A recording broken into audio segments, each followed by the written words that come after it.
Captain, wake up! We need you! Lightning hit the radar, it's gone! What's happening? I'm up, reroute power now! Rerouting, turbulence increasing. Banking left, hold on! We're gonna crash! Whoa, that was close.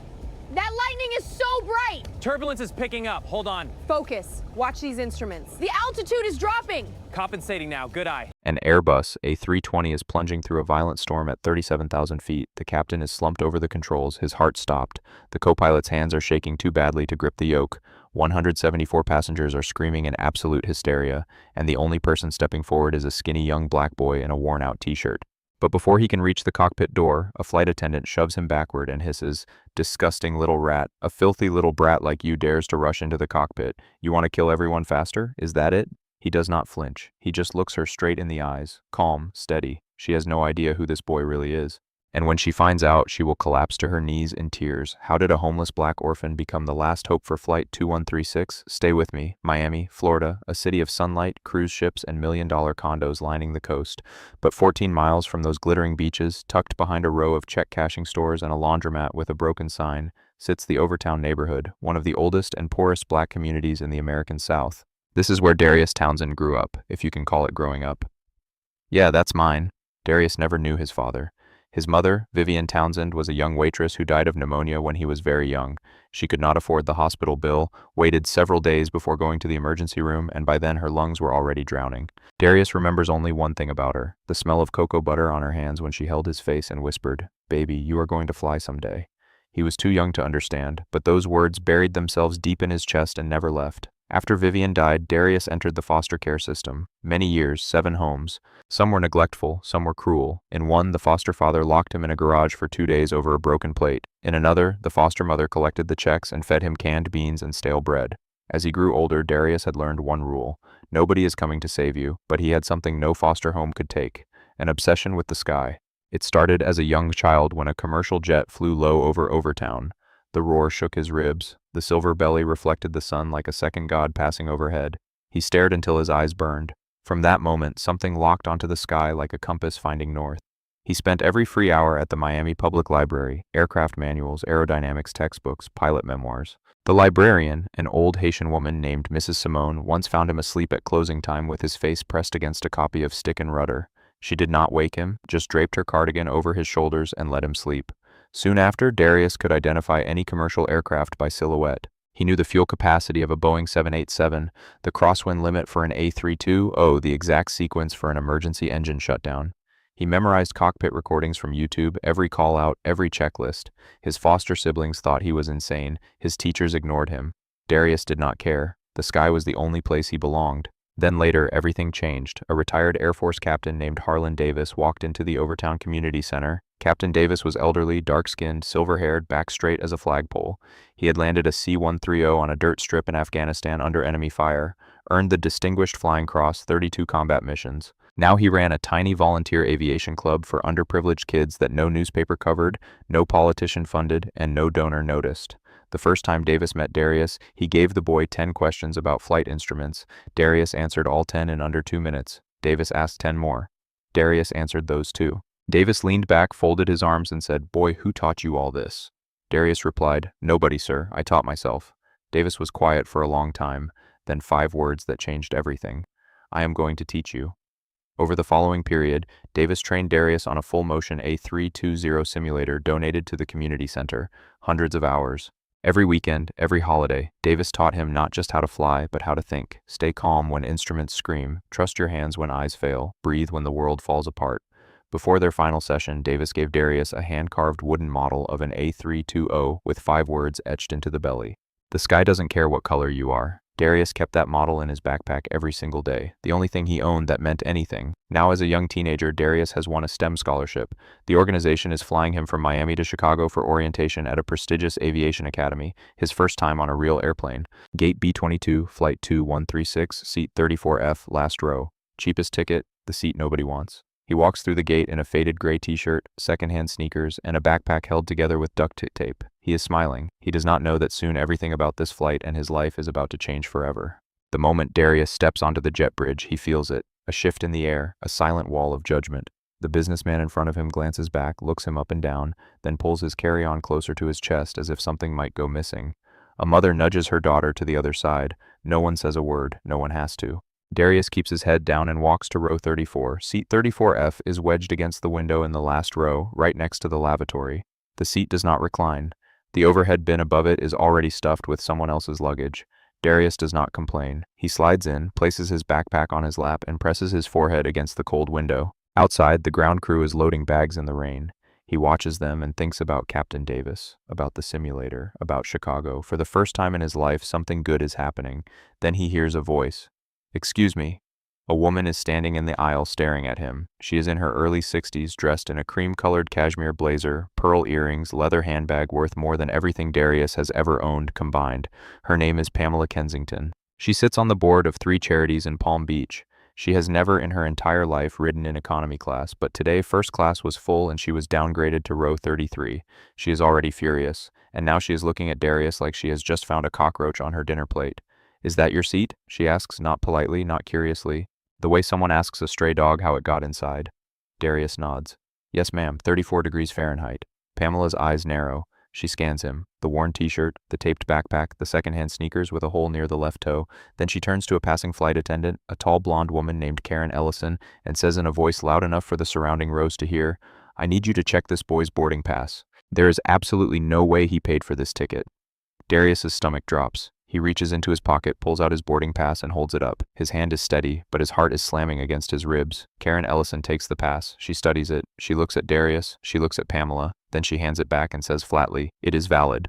But Pamela is not satisfied. She leans forward and whispers loud enough for everyone nearby to hear, "I know how these people get tickets, stolen credit cards, fake identities. You should check the system again. I do not feel safe sitting near him."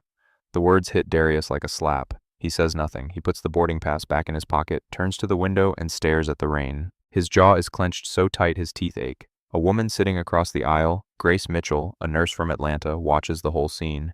She leans over and says softly, "Don't let her steal your joy, sweetheart. You belong here just like everyone else." Darius looks at her. He wants to smile, but cannot. He just nods. The plane takes off. Darius watches Miami shrink beneath the clouds. For a short time, he allows himself to breathe. He pulls out the wooden A320 model and holds it in his palm under his backpack where no one can see. He traces the words with his thumb. "The sky doesn't care what color you are, but peace does not last." At 32,000 feet, Pamela Kensington calls Karen Ellison again. She says her purse feels lighter. She says she had $300 in cash when she boarded. She looks directly at Darius and says, "I want him searched." Karen Ellison walks to row 34. She does not ask politely. She says, "Stand up, open your bag." Darius stares at her. "What?" "A passenger has reported missing cash. Open your bag now." The cabin goes quiet. Heads turn. Passengers in rows 30 through 36 are all watching. Darius stands up slowly. His legs feel like they are made of concrete. He unzips his backpack in full view of everyone, revealing a change of clothes, a toothbrush, a library book about aerodynamics, and the wooden airplane model. No wallet, no cash, nothing. Karen Ellison looks at the contents. She says nothing, no apology. She simply walks away. Pamela Kensington huffs and mutters, "He probably already hid it." A man in row 31, a heavy-set businessman in a golf shirt, lets out a short laugh and says, "Kid probably never even seen $300 in his life." A few passengers chuckle. Darius sits back down. He puts the wooden model back in the bag with trembling hands. His eyes are burning, but he does not cry. He will not give them that.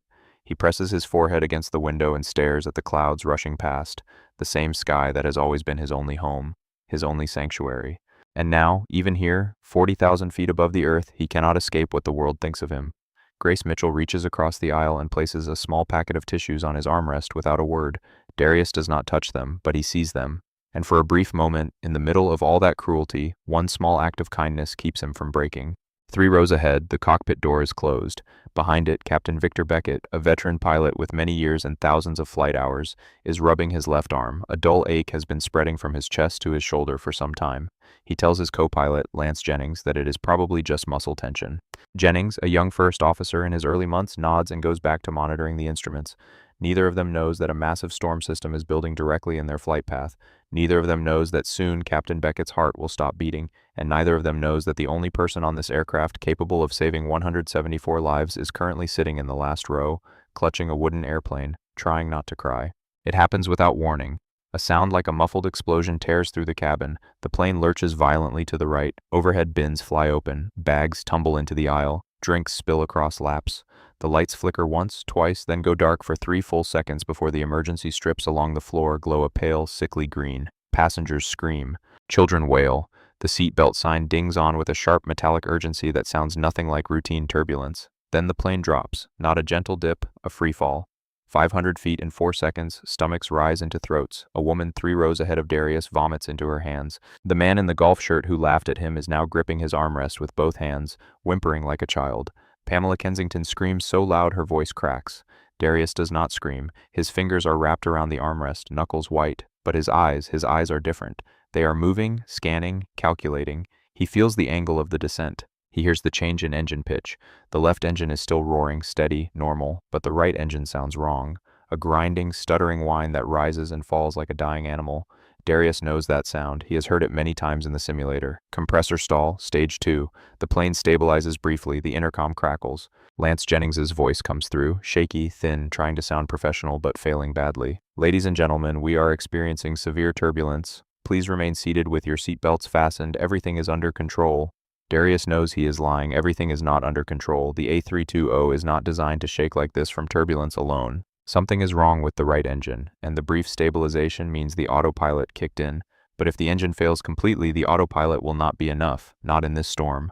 Moments pass. The plane shakes again harder. The overhead oxygen masks deploy in rows 15 through 22, more screaming. A flight attendant stumbles down the aisle, grabbing headrests for balance, her face white as paper. Then the cockpit door opens. Karen Ellison rushes in. She comes back out seconds later. Her face has changed. The professional mask is gone. What is underneath is raw animal fear. She grabs another flight attendant and whispers something. The other attendant's hand flies to her mouth. They both look toward the cockpit like they are staring at a coffin. Darius watches every movement. He reads their body language the way Captain Davis taught him to read instruments with precision and without emotion. The captain is down. He is certain of it now. Karen Ellison picks up the intercom. Her voice trembles. If there is any passenger on board with flight experience, any experience at all, please identify yourself to a crew member immediately. Silence. 174 passengers and not a single hand goes up. The businessman in the golf shirt stares at his shoes. Pamela Kensington clutches her pearls and whispers prayers to a god she only remembers in emergencies. Nobody moves. Nobody speaks except Darius. He unbuckles his seatbelt. He stands up and he begins walking toward the front of the aircraft. Grace Mitchell sees him rise. Her eyes widen. She whispers, "Darius, what are you doing?" He does not answer. He just walks, steady, straight, one hand brushing the overhead bins for balance as the plane shudders beneath him. Passengers watch him pass. A teenager, a black teenager in a faded t-shirt, walking toward the cockpit of a dying airplane. Some stare in confusion, some in disbelief. An elderly man grabs his wrist and says, "Sit down, son. This is not the time for games." Darius gently removes the man's hand and keeps walking. He reaches the front galley. Karen Ellison sees him, and her expression shifts from fear to fury. She steps in front of the cockpit door, blocking it with her body, and that is when she shoves him backward and hisses the words we already heard. "A filthy little brat like you dares to rush into the cockpit. You want to kill everyone faster? Is that it?" Darius stands still. The plane drops again 100 feet. Karen stumbles, passengers scream, and in that chaos, Darius speaks for the first time since the crisis began. His voice is low, steady, and terrifyingly calm. "The right engine has a stage 2 compressor stall. Your autopilot is compensating, but it will fail soon in this wind shear. Your captain is unconscious or dead, and your first officer has limited hours on type. If you do not let me through that door, everyone on this plane will die, including you." Karen Ellison freezes. Her mouth opens, but nothing comes out. Karen Ellison stares at Darius like she is seeing him for the first time. Her mind is trying to reconcile two realities. The filthy little brat she shoved seconds ago, and the boy who just diagnosed the aircraft's engine failure with surgical precision. Her mouth is still open. No words come out. Behind her, the cockpit door is ajar. Through the gap, Darius can see it. Captain Victor Beckett slumped sideways in the left seat. His body held in place only by the shoulder harness. His face is gray. His arms hang limp. On the right side, Lance Jennings is gripping the yoke with both hands, sweat pouring down his temples, his eyes darting across the instrument panel like a student who walked into the wrong exam. The master caution light is flashing amber. The engine warning display for the right power plant is pulsing red. And through the windshield there is nothing but black, a wall of storm clouds lit by flashes of lightning that make the cockpit glow like the inside of a strobe. The plane drops again hard. Karen grabs the door frame. From the cabin behind them comes a fresh wave of screaming, louder, more desperate, more primal than before. Darius looks at Karen. He does not repeat himself. He does not beg. He simply says, "Move." And she does. Darius steps into the cockpit. The smell hits him first. Sweat, vomit, and the sharp metallic tang of electrical systems under stress.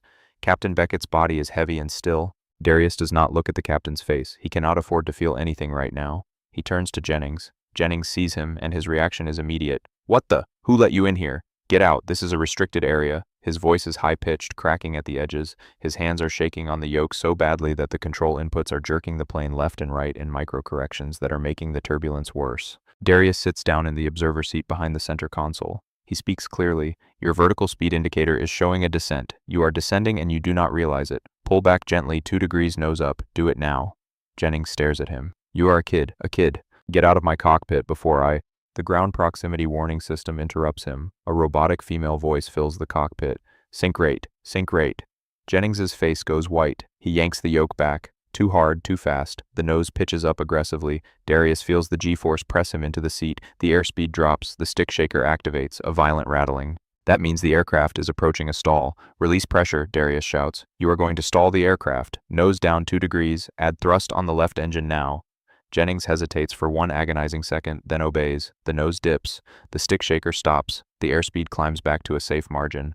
The cockpit is quiet for 3 seconds. 3 seconds of pure, fragile stability. Jennings turns and looks at Darius. Really looks at him. His arrogance is cracking. Fear is eating through it like acid through paper. He whispers, "How do you know this?" Darius does not answer the question. Instead, he says, "Your captain needs to be moved. I need the left seat, and I need you to contact ATC on frequency 121.5 and declare a mayday. Can you do that?" Jennings shakes his head, not in refusal, but in disbelief. "You cannot be serious. You are— How old are you?" 16, and I have hundreds of hours on the A320 full motion simulator. I know every system on this aircraft, every emergency procedure, every checklist. You can either let me help you or you can fly this plane into the ground. You have moments to decide." The plane shudders. Lightning cracks outside so close the cockpit lights flicker. The right engine display now reads 0 thrust. It is completely dead. The A320 is flying on one engine in the middle of the worst storm system over the southeastern United States in years. Jennings looks at Captain Beckett's unconscious body. He looks at the instrument panel, screaming warnings at him. He looks at his own hands, still trembling, and then he looks at the young boy sitting behind him with the calmest eyes he has ever seen in his life. He unbuckles Captain Beckett's harness. Darius helps him ease the captain's body out of the left seat and onto the cockpit floor. Grace Mitchell, the nurse from row 33, appears at the cockpit door. She does not ask questions. She kneels beside the captain and begins checking his pulse, his breathing, his pupils. She looks up at Darius and shakes her head slowly. Darius understands, but he cannot stop now. He slides into the captain's seat. His hands rest on the yoke. His feet find the rudder pedals. For 1 brief second, everything goes quiet in his mind. The screaming cabin, the howling wind, the flashing warnings, all of it fades, and he is back in the community center in Overtown, sitting beside Captain Harlan Davis, hearing the old man's voice. "Feel the airplane. It talks to you through the yoke, through the pedals, through the seat of your pants. Listen, and it will tell you what it needs." Darius presses the radio button. "Miami Center, this is Flight 2136, Mayday, Mayday, Mayday. Captain is incapacitated. First officer is in the right seat. I have assumed command from the left seat. We have lost the right engine, currently at flight level 310 on one engine in severe weather, requesting emergency vectors and nearest available runway, over." There is a pause on the other end, a long pause. Then a voice, controlled, professional, but unmistakably stunned, responds, "Flight 2136, Miami Center copies your Mayday. Please confirm who is speaking. State your qualifications." Darius looks at the instrument panel. He looks at the storm raging outside. He looks at the wooden A320 model that he pulled from his backpack and placed on the glare shield above the instruments, the only co-pilot he has ever trusted. Then he keys the mic and says, "My name is Darius Townsend. I am young, I have no license, but I can fly this airplane, and right now I am the best chance these people have." Another pause, longer this time. Then the controller's voice returns, steady, deliberate, and carrying a weight of decision that will define careers. "Copy, Darius. We are with you. Turning you left, heading 290. Descend and maintain flight level 2550. We are clearing a path. You are not alone up there." Darius turns the yoke gently to the left. The aircraft responds smooth, obedient, alive. Behind him, 174 people are holding their breath without knowing that their lives now rest in the hands of a boy the world told to sit down. He is not sitting down. The news travels through the cabin like wildfire. A flight attendant whispers to another. A passenger overhears, then another. Within moments, every person on Flight 2136 knows. The captain is dead. The co-pilot cannot handle the aircraft, and a young boy is flying the plane. A man in row 12 stands up and shouts, "A child is flying this plane. This is insane." A woman in row 8 hyperventilates into a paper bag. The heavy-set businessman in the golf shirt storms toward the cockpit. "I am not letting some ghetto kid crash this airplane." he yells. Karen Ellison blocks him. For the first time tonight, she is not blocking Darius.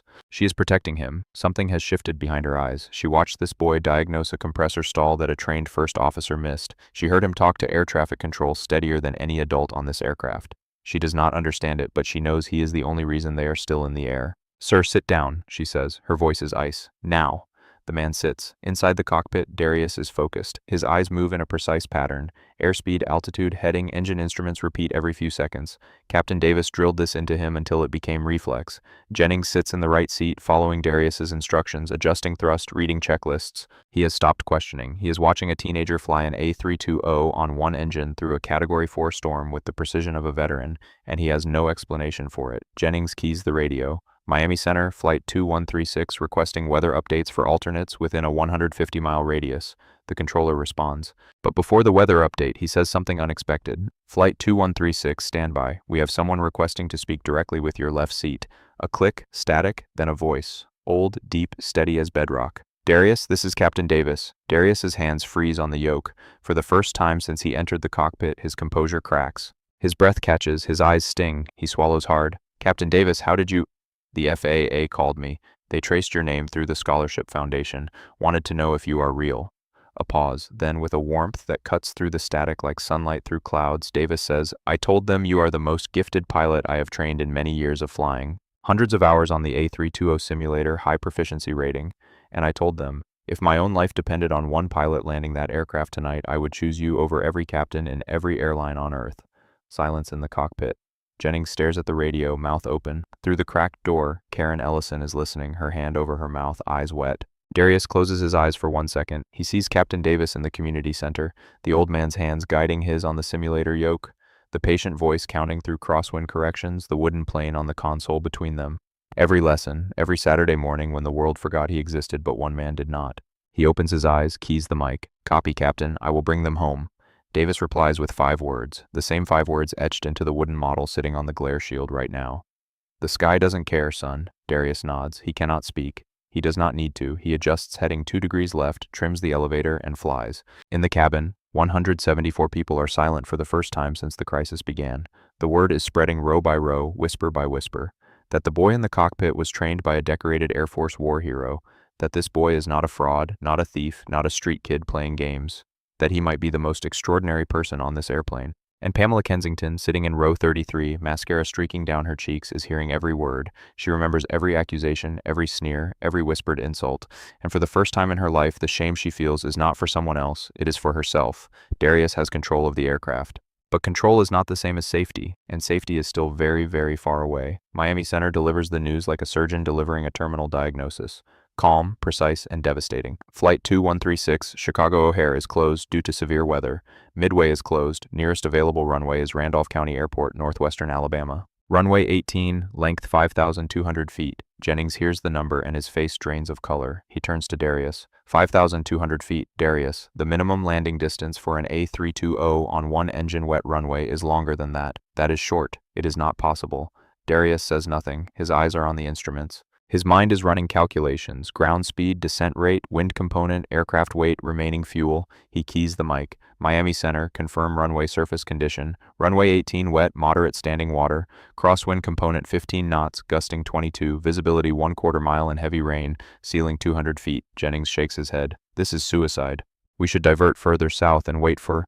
Wait for what? Darius's voice is quiet, but it cuts through the cockpit like a blade. We have limited fuel. The storm system extends far south. There is no further south. There is only that runway. Jennings opens his mouth, closes it. He has no answer because there is no answer. That runway, too short, too wet, too dark, is the only piece of Earth between Flight 2136 and the ocean. Darius begins the approach briefing. He does it from memory, word for word, as Captain Davis taught him. Single engine approach runway 18. I will fly a manual ILS. Gear down at 1,000 feet, flaps full at 500, target speed 132 knots. Touchdown zone first 300 feet, maximum reverse thrust on the left engine immediately on contact, manual braking, no auto brake, I need to feel the wheels. Jennings writes every word down with a hand that will not stop shaking. Darius descends. Flight level 2550, then lower. Each 1,000 feet brings them closer to the storm's violent core. The turbulence that was brutal at altitude becomes savage below the clouds. The A320 bucks and heaves like a living creature trying to throw them off its back. Rain hammers the windshield so hard it sounds like gravel hitting glass. Lightning strikes so close that the cockpit fills with white light and the electromagnetic pulse sends a momentary spike across 3 instrument displays. Darius does not flinch. His hands make constant micro-adjustments. A degree left, half a degree right, a touch of trim, a nudge of thrust. He is not fighting the storm. He is listening to it, reading its rhythm, finding the gaps between the gusts the way a boxer finds gaps between punches. Lower, the second crisis hits. A loud bang from the left engine. The thrust fluctuates, drops, surges, drops again. The engine is not dead, but it is sick. The N1 gauge is fluctuating. Unstable, unreliable. The only engine they have left is now coughing like a man with pneumonia running a marathon. Jennings sees the gauge and his composure finally breaks. No, no, no, no. We cannot lose the left engine. Darius, if we lose the left engine, we are a glider. A 150,000-pound glider with no place to land.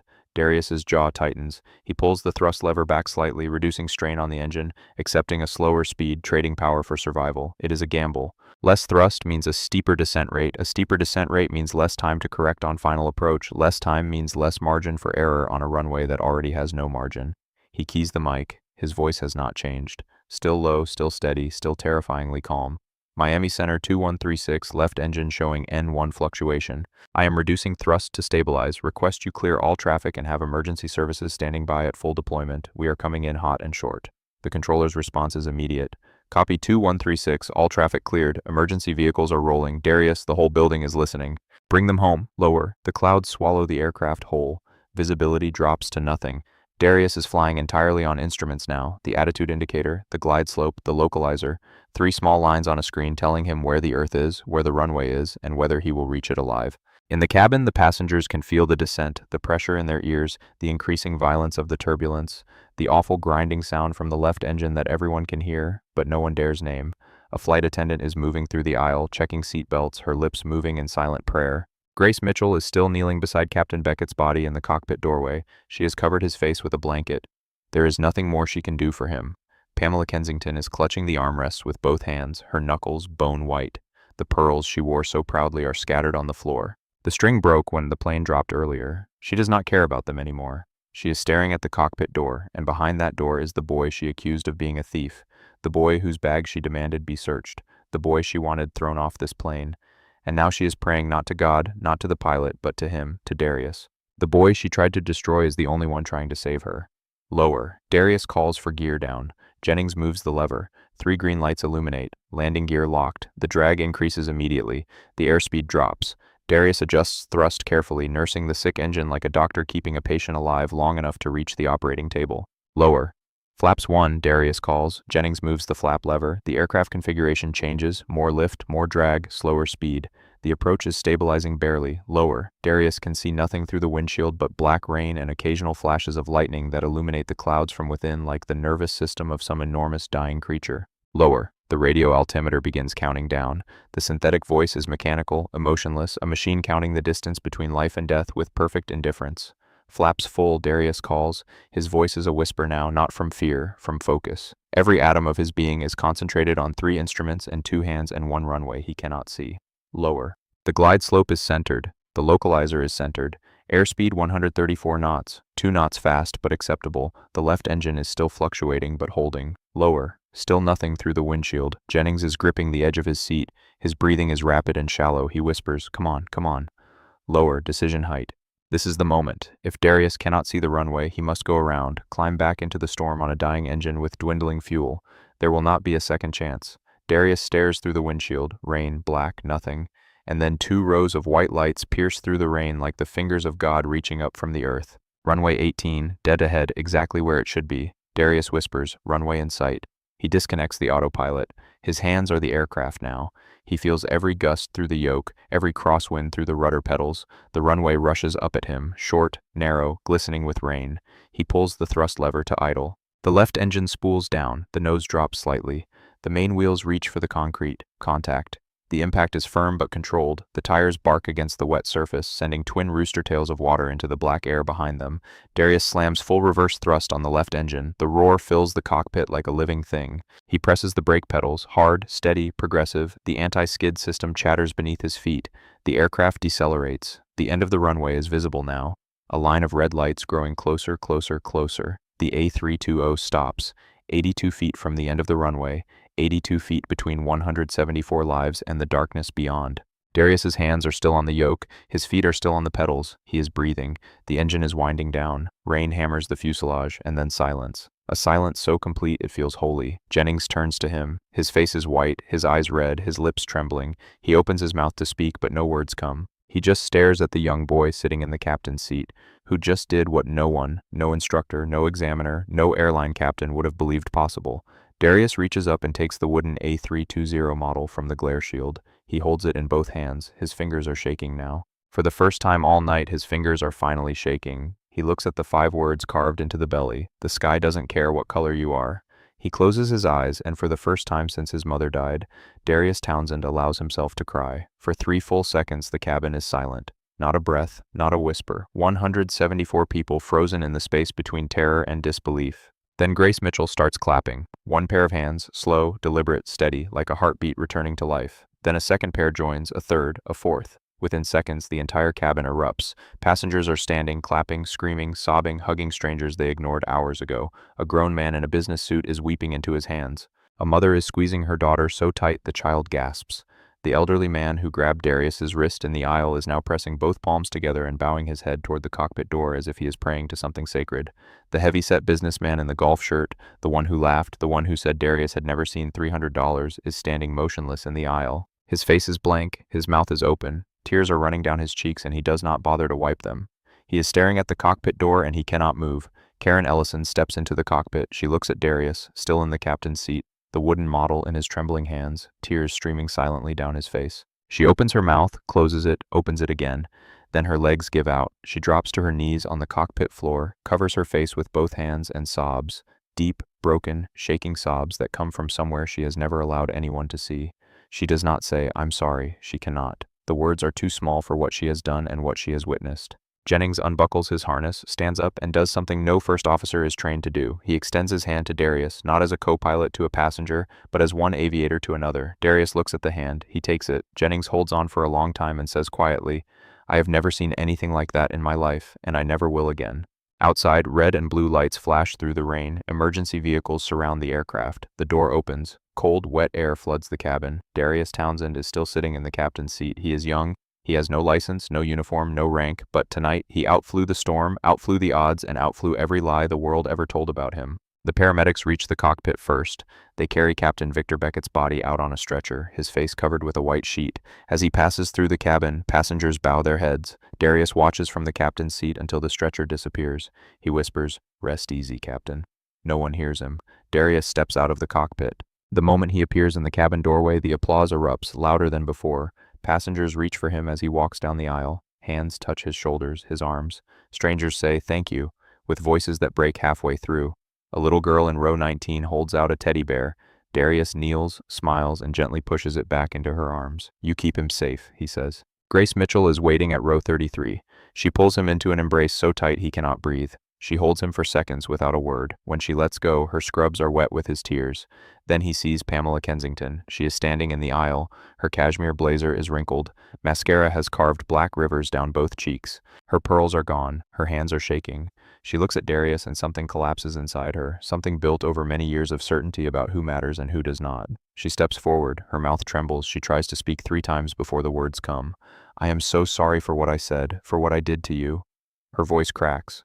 "You saved my life and I treated you like you were nothing." Darius looks at her. He has every right to turn away, but he does not. He nods once and says, "I forgive you, ma'am. I hope you remember this next time you see someone who looks like me." Pamela's knees buckle. She collapses into the nearest seat, burying her face in her hands, crying harder than she has ever cried. Not for herself. For the first time in her life, not for herself. By morning, the story is everywhere. Every network, every front page, every feed. CNN runs, "Young Orphan lands crippled jet, saves 174 lives." The clip of Darius's Mayday call leaks within hours, his calm voice saying words that will be replayed millions of times. "I have no license, but I can fly this airplane." Social media erupts. Hashtag Darius Townsend trends #1 worldwide. Hashtag The Sky Doesn't Care becomes a movement. The airline announces a full scholarship, not just flight school, but a 4-year aerospace engineering degree at any university of his choosing. 3 major airlines offer him a guaranteed cadet position the day he turns 18. The FAA opens a review not to punish him, but to study how a self-taught teenager performed a landing their own simulations later confirm had a low success probability. Captain Harlan Davis watches the press conference from his living room in Overtown. The video of her shoving Darius in the galley, captured by a passenger's phone through a crack in the curtain, goes viral the same week. Millions of views. The comments are merciless, but Darius never shares it, never mentions it. When a reporter asks him about Karen, he says only, "She was scared. We were all scared. I hope she finds peace." That single sentence gets more shares than the video itself. There is a moment on that recording, the cockpit audio that the FAA released later, that most people miss the first time they hear it. It comes right after Darius's Mayday call, right after he tells Miami Center his name and age. There is a 2-second gap of dead air, and then very faintly you can hear him exhale. Just one breath, steady, controlled, the breath of a boy who already knew he could do this, who always knew, but had never been given the chance to prove it. That breath is the entire story, because Darius Townsend did not become extraordinary on Flight 2136. He was extraordinary long before he stepped onto that plane. He was extraordinary in the library as a child, reading manuals no one assigned him. He was extraordinary in the community center, flying simulators no one knew existed. He was extraordinary every single day he woke up in a system that forgot him and chose to learn anyway. The airplane did not make him. It simply revealed what was already there. And that is the question this story leaves with every one of us. How many Dariuses are out there right now? Brilliant, gifted, extraordinary, sitting in the last row, wearing secondhand shoes, being told they do not belong. How many are being searched, doubted, shoved aside, and dismissed before they ever get the chance to show what they can do? How many talents has this world already lost because someone looked at the outside and decided they already knew what was inside? The sky does not care what color you are. The sky does not care how much money your parents had. The sky only asks one question: can you fly? Darius Townsend can fly. If this story moved you, share it with someone who needs to hear it. Leave a comment telling me, have you ever been judged before you were given a chance? Subscribe to this channel so you never miss a story like this again. And remember, the sky does not care. Neither should we. #Darius Townsend, #the sky doesn't care, #justice for Darius.